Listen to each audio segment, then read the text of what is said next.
Molavay'dan herkese merhaba. CorelDRAW ile logo tasarımı nasıl yapılır onu göstereceğim. Kanalımızın logosunu sıfırdan tasarlayacağım.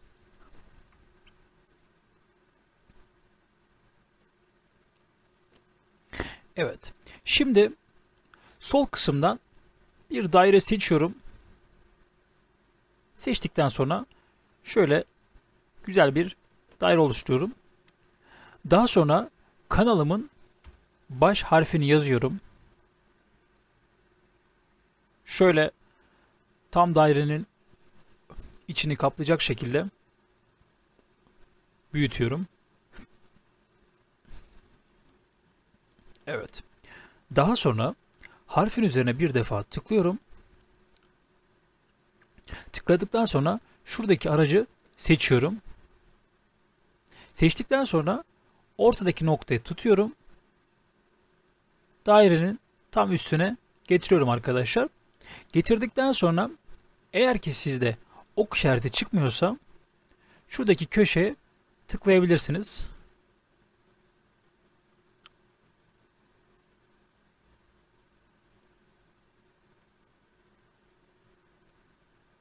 Şu üst kısım.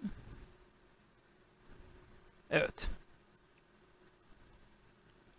Aynı işlemi buraya yapacağım.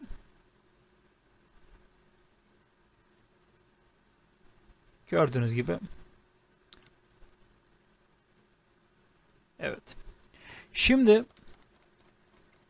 aşağı kısma iniyorum ve aynı işlemleri orada tekrarlayacağım.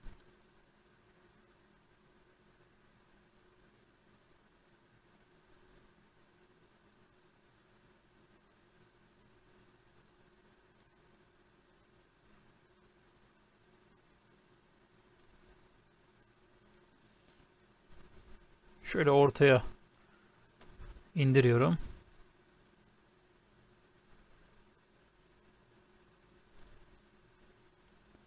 Aynı işlemi buna da uyguluyorum. Evet.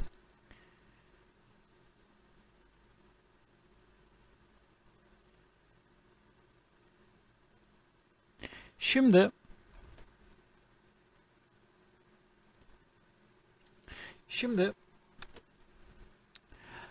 eee, dairemize bir defa tıklıyorum. Tıkladıktan sonra buradaki küçük küçük kareleri seçiyorum şöyle. Yani şuradaki kısma bir defa tıklıyorum. Öyle söyleyeyim. Daha sonra şöyle yukarıdan aşağı doğru çektiğimiz zaman alt kısmın silindiğini görüyorsunuz. Ben tabi çizgilerin tam ortadan silinmesini istiyorum. O yüzden şöyle tam merkeze getirdiğim zaman şöyle görmüş olduğunuz gibi tam ortasında bitiyor arkadaşlar. Evet. Bu işlemi de yaptığımıza göre geçelim diğer işlem arkadaşlar. Şimdi onda da harfin üzerine bir defa tıklıyoruz. Tıkladıktan sonra şuradaki pencereyi açıyoruz. Pencereyi eğer açamıyorsanız arkadaşlar şöyle mouse ile üzerine gelin ve basılı tutun arkadaşlar. Bilmeyen arkadaşlar için söylüyorum. Daha sonra buradan Distort'u seçiyoruz. Seçtikten sonra şöyle sola doğru kaydırıyoruz.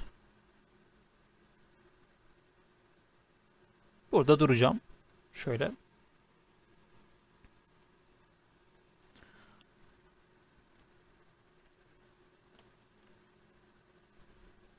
Biraz büyük oldu.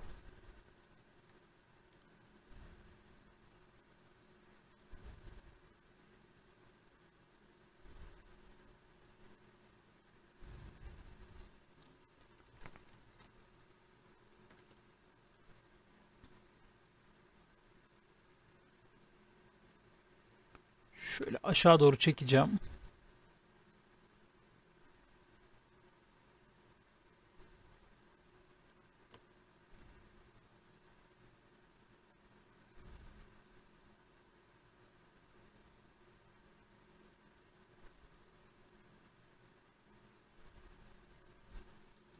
Evet. şu an daha güzel bir görüntü oldu arkadaşlar. Şimdi geçelim aşağı kısma. Aşağı kısma da kanalımızın adını yazacağım.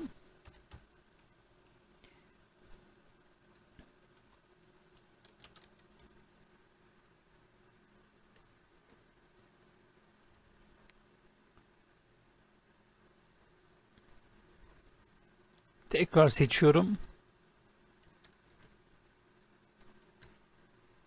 Şöyle bold yapacağım.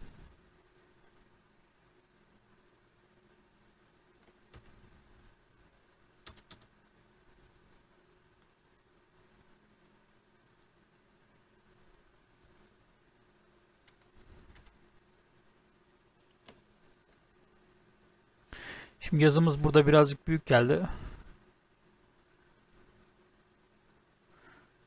Onu şöyle, evet, yaparsak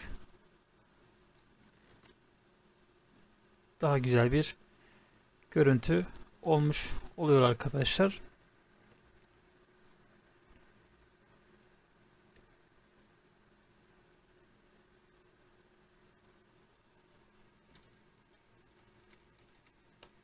Şimdi geldik dairenin iç kısmına.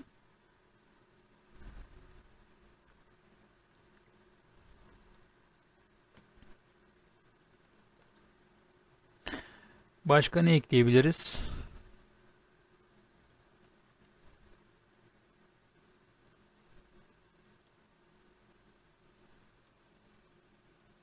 Şöyle bir gölge eklesek nasıl durur?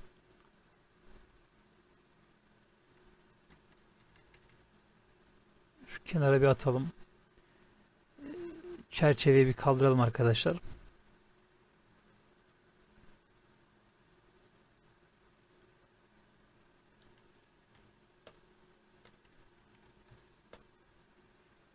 Evet. Şöyle baktığınız zaman işlemimiz bu kadardı arkadaşlar. Şuraya L harfini koymadım. Şurada bir çizgi çıktığı için o L görevini görüyor.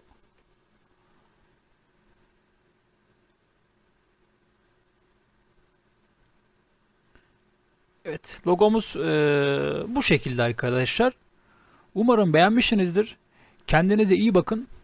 Hoşça kalın.